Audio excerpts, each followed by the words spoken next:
seperti kota hantu setelah dirobohkan. Di Bangkok masih tertinggal pusat perbelanjaan seperti ini.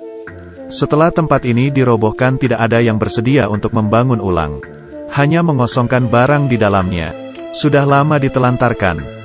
Dari luar kelihatan seperti kota hantu. Bobrok. Melewati jalan yang gelap. Bayangan hitam di dinding.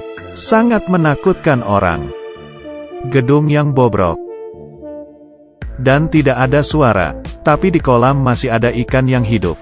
Bila kamu menangkapnya, kamu mungkin tidak akan berani ke sana lagi. Video kali ini membawa kita melihat tempat ini, pusat perbelanjaan yang menakutkan. Mari kita lihat kenapa bisa dirobohkan. Bila kamu menangkap sembarangan ikan di sini, kamu berani pergi tidak? Semuanya persiapkan hati dulu ya. Video kali ini sedikit mendebarkan. Di bawah terik matahari, pria dari Amerika datang ke Bangkok. Kali ini, ia ingin mencari pusat perbelanjaan yang katanya ditelantarkan. Tempat ini dulunya adalah proyek besar, disebut pusat perbelanjaan abad baru. Tapi kali ini kelihatannya sangat berbeda. Yang menjadi terlantarkan. Tidak ada yang menarik. Sekarang benar-benar bobrok. Menanyai orang di jalan. Ia melewati perjalanan. Dan akhirnya tiba di pusat perbelanjaan tersebut. Merekam dari berbagai arah. Pusat perbelanjaan ini sangat luas. Dan di atasnya masih ada lubang. Kelihatan seperti bangunan yang belum selesai. Ada 2 pintu masuk di depannya. Dan ada grafiti. Kesan pertama melihatnya. Pasti tidak akan terpikir bahwa ini ada pusat perbelanjaan. Lingkungan luar yang kotor. Mungkin akan membuat orang mengira ini adalah rumah hantu. Ia memutuskan untuk masuk ke dalam untuk memeriksa. Ia ingin tahu, apakah di dalam memang menakutkan yang dikatakan orang. Juga ingin tahu apakah di dalam benar-benar ada ikan besar. Karena ini kali pertamanya, ia tidak memiliki pengalaman. Memilih masuk dari balik dinding. Mengira akan sangat susah. Tak disangka ia melewatinya dengan mudah. Kelihatannya ia memiliki talenta untuk menjadi pencuri. Ia naik ke lantai 2. Kemudian mengatur kameranya. Lubang ini sangat sempit. Dan penuh dengan kayu. Ia juga lebih susah untuk masuk ke dalam. Saat masuk ia seperti ketakutan. Ia tidak berani untuk berkata keras. Ia seperti akan diganggu oleh sesuatu. Ia mengatakan adegan ini, kelihatannya seperti tempat merekam film. Eskalator telah bobrok. Berdiri di atasnya akan mengeluarkan suara. Kaca juga sama. Tempat ini kelihatan seperti tempat yang mati. Di dinding ada grafiti, yang menandakan masih ada orang yang melakukan aktivitas. Mereka tidak berhenti.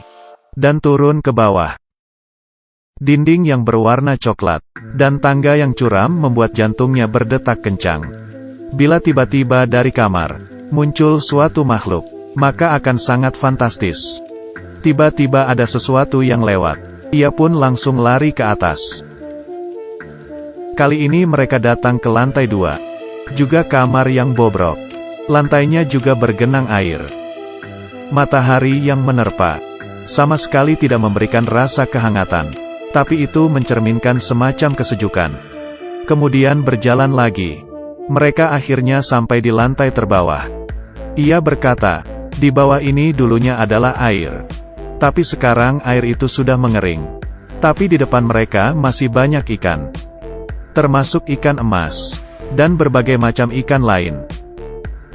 Beberapa ikan ini berenang sana kemari. Seolah-olah seperti di surga. Di antara ikan yang berenang, ia menjelaskan sejarah bangunan ini. Ia mengatakan bangunan yang diberdirikan ini, mulai dioperasikan sejak tahun 80-an. Dan menjadi pusat perbelanjaan di Bangkok. Dan di sini sangat ramai, penuh dengan lautan manusia. Pengembang bangunan di sini memutuskan untuk membangun gedung ini menjadi pusat perbelanjaan dengan 11 lantai. Namun karena gedung tinggi yang mereka bangun lebih tinggi 7 lantai dari yang diharapkan, sehingga pada akhirnya dihentikan. Uang investor telah dihamburkan. Dan tempat ini juga dibangunkan secara ilegal. Tidak ada yang ingin melanjutkannya. Sehingga pun menjadi ditelantarkan. Awalnya masih ada beberapa orang yang keluar masuk. Kemudian lama-lama tidak ada yang datang lagi. Dan akhirnya terlupakan. Meski tempat ini terlupakan, tapi ikan-ikan di sana masih sangat senang. Dan orang lokal juga tidak begitu tertarik dengan ikan. Sehingga ikan-ikan ini juga terlupakan bersama dengan gedung. Anggapannya seperti mereka di surga. Melihat ini saya ingin menanyakan sesuatu. Kenapa di sini ada berbagai macam ikan? Lagi pula, sebagai pusat perbelanjaan, pasti tidak memiliki sungai bawah tanah. Terus bagaimana mereka bertahan? Tolong orang-orang yang mengerti. Kenapa yang awalnya tidak ada ikan bisa ada ikan? Ia sama sekali tidak ingin memakan ikan. Setelah itu ia pun bersiap untuk pergi. Mereka ingin merekam semua bagian gedung. Tapi tidak tahu itu suara apa yang mengejutkan mereka, sehingga melihat kanan kiri. Mereka memutuskan untuk segera meninggalkan tempat ini. Nyatanya, gedung ini bukan hanya berhenti karena ilegal.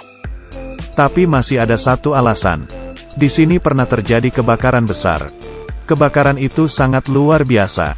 Sehingga membakar gedung ini hingga ada bolongan. Dan semen-semen jatuh. Sehingga menghilangkan nyawa orang-orang yang datang untuk membeli barang. Dimulai pada tahun 2004. Pusat perbelanjaan ini ditutup dan ditinggalkan. Hingga sekarang tahun 2017. Sampai di sini, semuanya pasti juga mengerti, kenapa tidak ada orang yang berani melanjutkannya. Lagi pula, orang-orang yang datang semuanya senang. Tapi tempat seperti ini meski gratis pun, tetap tidak ada orang yang berani datang. Sampai di atap, ia menjelaskan struktur gedung ini. Dari sini kelihatan bagian dalam gedung. Itu adalah beberapa balok baja yang besar. Tepi di sekitar pusat terus memanjang ke atas. Hingga ke atap. Bahan-bahan baja ini sangat bagus. Sudah belasan tahun masih utuh. Dan teras besar tidak memiliki penghalang. Sehingga saat hujan akan langsung masuk ke dalam. Dan menjadi tempat ekosistem untuk ikan. Dasar yang penuh dengan air. Ditambah lagi dengan kejadian yang pernah terjadi. Membuat tempat ini kelihatan sangat bobrok. Tentu saja tempat ini, meski awalnya, orang-orang juga tidak begitu suka ke sini.